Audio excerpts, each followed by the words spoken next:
Hey everyone, welcome to another podcast from Advanced Massage Seminars, brought to you by massage therapy training specialists. So today we're going to be talking about, is your massage therapy business out of compliance in the state of Texas? And there's a few things that you really need to consider when setting up your business, or even if you're already in business, just to make sure that you are within compliance. Now, those of you that know me personally know that I've been involved with the state, with the Texas Department of State Health Services, which is the regulating body for massage therapy in Texas. For the last 10 years, I've been involved in legislative issues ranging from practice, licensing, to educational requirements and things along those lines. And also on a local level, I've been involved with some initiatives and some groups that have come into fruition because of certain local ordinances that have been been implemented. Now, I tell you that just because I want you to know that the information I'm going to give you is pretty much just the way it is according to the state rules. And also, some of you know that we do teach a class on the rules and regulations. It's a continuing education course on business and ethics, so it qualifies under that for the state. So that's it. Okay. Sole practitioner is an individual person who practices massage therapy by themselves, either out of their home office, which has certain requirements, or out of a commercial space that they rent somewhere.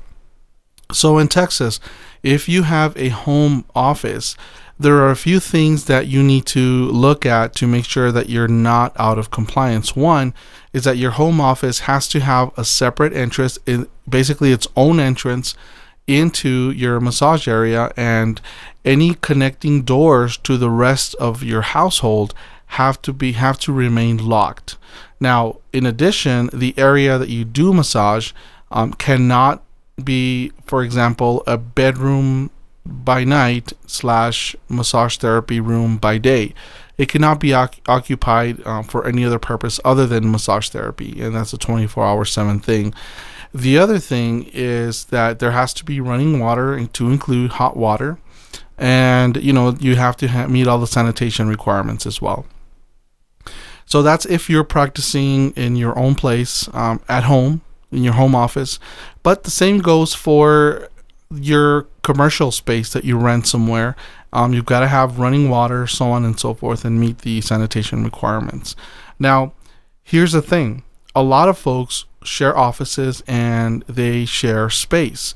Now, we're going to get into that in just a second, because I want you to know that there is a difference in terms of how you advertise and how this can affect you if you use certain verbiage in your advertisements. Now, just coming back to the sole practitioner for a second, if you share space with someone, you've got to become what's called a licensed massage establishment. Now, I just mentioned that if you advertise a certain way, there are certain things that you need to make sure are in place. So, coming back to the sole practitioner, just a person who is by themselves, you don't share space with anybody, whether you're working out of your home office or a commercial location that you rent somewhere. Your advertisement, your business card, your flyers, so on and so forth, have to include, if you're using a DBA, and we're going to make up a fake DBA, if somebody's business is called this name, I don't mean to single you out, and I'm using it just as an example, and I have no knowledge of any business that uses this name. So we're going to call Blue Sky Massage Therapy is what we're going to call our fake business, just for the purposes of this podcast. So let's say Jane Doe is a massage therapist and she makes business cards, and she puts her DBA, her doing business as, also known as an assumed name that has been registered with the county clerk. This card must have her legal name. So it should say, for example, Blue Sky Massage Therapy, and it should have her legal name, Jane Doe, and then LMT, or she can also include the license number on that card. A lot of people don't like to include the license number, and you don't have to, as long as you include your legal name. And the reason is because a lot of folks feel that, they don't want their license number floating around out there, and anybody has access to that. So again, that's for an individual practitioner. Now, should Jane Doe decide to omit her legal name from the card, then according to the Texas Department of State Health Services, she would have to become what's called a licensed massage establishment. So what does this mean? Well, because the business card only has her DBA or her assumed name, in this case, our fake business is called Blue Sky Massage Therapy.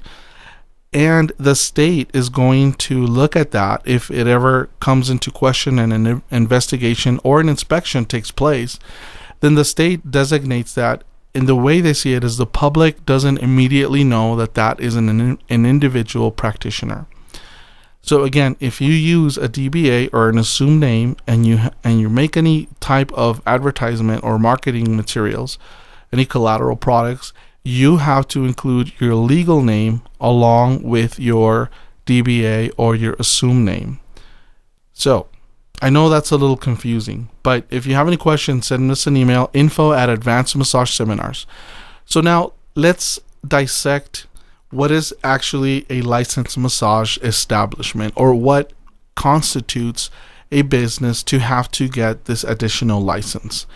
Now, I want to be very specific. All of this information is available on the Texas Department of State Health Services website, and you can easily find that. I'm not going to list the website because they have one of those really long, Texas government websites, domains that I can't remember. So what I do is I just Google and I put in Texas Massage Therapy, and it's usually the first search result that comes up after you do your search, and you'll see it'll say Texas Department of State Health Services.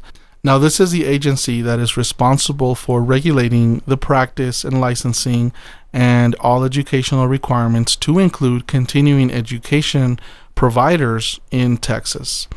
So, licensed massage establishment. What does that mean exactly? Well, there's a few things that constitute a licensed massage establishment, and you're going to have to get a license to run this particular type of business.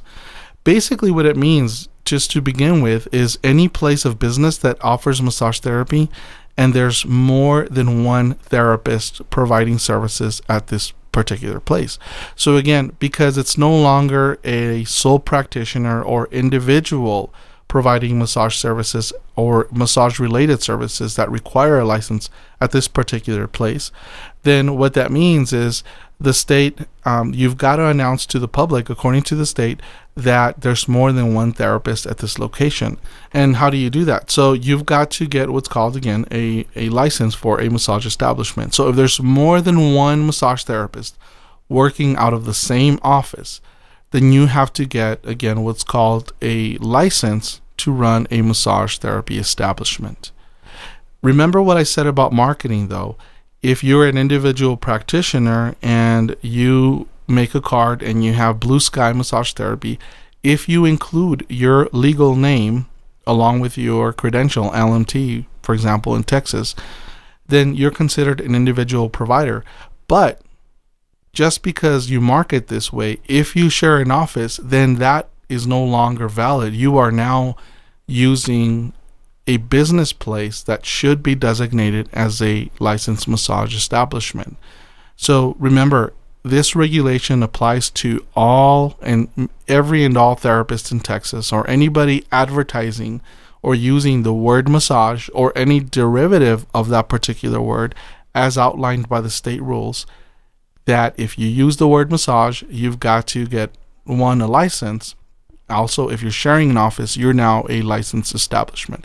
And it doesn't matter that you set your own appointments. That location is still being utilized by more than one massage therapist. So again, also, if you advertise without your legal name, but you only use your DBA, that also has to include your massage establishment license number, and that one is required. Now, I'm not an attorney. I just want to make that clarification. I'm not an attorney. So if you really want more information, contact the Texas Department of State Health Services. They will guide you through all of this process. And okay, everybody, if you have any questions, Again, feel free to send us an email, info@Advanced Massage Seminars. Remember, I'm not an attorney, but I do have quite extensive experience in this area. There is a list on the state website of individuals and businesses and schools and instructors who unfortunately have been fined or there's been some other issues involved with non-compliance. So definitely want to be careful. You don't want to end up on that list. And we're not here to pick on those folks. I mean, there's a lot of circumstances around those things, but again, you just want to make sure you're doing everything you need to do. Okay, everyone, have an awesome day. I hope this information has been helpful to you. Again, if you have any questions, info@advancedmassageseminars.com. Take care of yourself and take care of each other.